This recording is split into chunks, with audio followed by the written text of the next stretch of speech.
सबसे पहले तो मैं अपने जूनियर्स को, टीचर्स को थैंक यू बोलना चाहूँगी कि उन्होंने हमारे लिए इतने अच्छे प्रोग्राम का इंतज़ाम किया।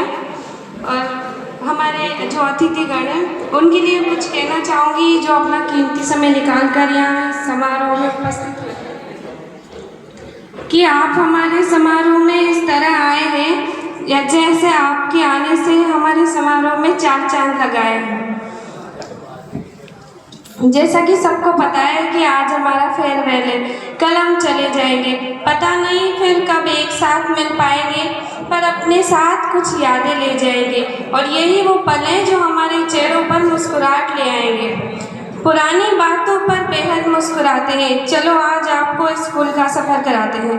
वो दिन भी याद कराते हैं जब हम पहली बार स्कूल जाते हैं, बैग में सिर्फ एक कॉपी पर आंखों में आंसुओं का सैलाब लेके जाते हैं।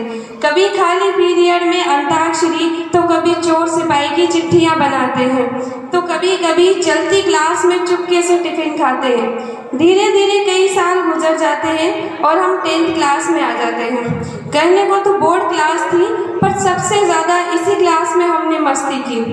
हमारे टीचर्स जिन्होंने हमें इतने प्यार से पढ़ाया है, सिखाया है, उनके लिए भी कुछ कहना चाहूँगी कि जिन्होंने हमें पहला अक्षर पढ़ना सिखाया था, हमने उषा मैम को पहली अध्यापिका के रूप में पाया था। वैसे आज हमारे बीच यहाँ पे उपस्थित है नहीं, कि वो क्लास जब गिराज जी सर का मिक्स हिंदी और हाड़ौती का बोलना था, जब गिराज जी सर का य को ए बोलते थे तो सारी क्लास का खूब हंसना था। इस टीचर का भी अंदाज ही निराला था, जिनका बिना बोले बच्चों की प्रॉब्लम को जान लेना था, जो चश्मा को हमेशा सिर पर ही रखते थे। और हाँ, वो महावीर जी सर है जिनका लिटरेचर की क्लास में अपनी लाइफ के कुछ मज़ेदार किस्से सुनाना था, जो हमें इंग्लिश लिटरेचर और कंपलसरी को सीधे तरीके से पढ़ाते हैं। वो महावीर जी सर ही है जो हमारा हौसला बढ़ाते हैं। ड्राइंग की क्लास में जैसे हंसी का बहाना था, जिसमें हमें शीट पर रंग नहीं बल्कि सोहन जी सर के दिमाग का दही करना था।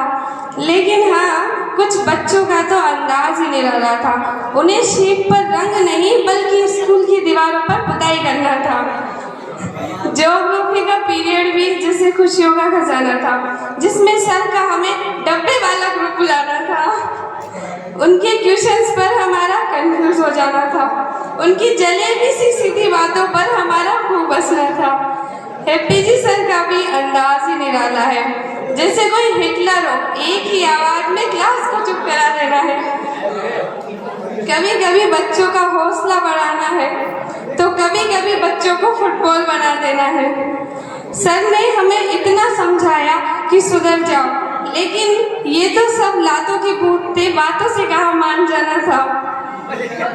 हमने अपनी क्लास में 12th क्लास में भी इतने सारे पल बिताए हैं, उनको भी कुछ याद कराना चाहूँगी कि वो 12th क्लास भी जिसमें खुशियों का पिटारा था, जिसमें हमें लंच में एक दूसरे का टिफिन शेयर करके खाना था।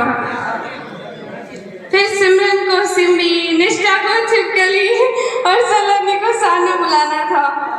स्कूल नहीं जाने से स्कूल से नहीं जाने तक का ये सफ़र अब खत्म सा होने वाला था। हम उड़ते हुए पंछियों को न जाने कब ये पिंजरा इतना प्यारा हो जाना था। वैसे तो हमारी क्लास इतनी अच्छी है नहीं कि सब याद करें इसे, लेकिन फिर भी हमारी ऐसी कोई तो बात होगी जिसका आपके चेहरों पर मुस्कुराहट लाना था। चलो अब मैं अपनी स्पीच को थोड़ा आराम देती हूँ और एक शायरी कहना चाहूँगी इसके लिए कि मंजिल से आगे बढ़ के मंजिल तलाश कर, मिल जाए तुझको दरिया तो समंदर तलाश कर। मंजिल से आगे बढ़ के मंजिल तलाश कर, मिल जाए तुझको दरिया तो समंदर तलाश कर। हर शीशा टूट जाता है पत्थर की चोट से, पत्थर ही टूट जाए वो शीशा तलाश कर। सपने अगर है आँख में तो पूरा भी कर दिखा, जो नींद को मात दे वही शिखर पर जाते हैं। हौसला अगर बुलंद हो तो रास्ते भी झुक जाते हैं, सागर भी झुक जाता है जब प्यासे कदम बढ़ाते हैं। Thanks for listening to talk.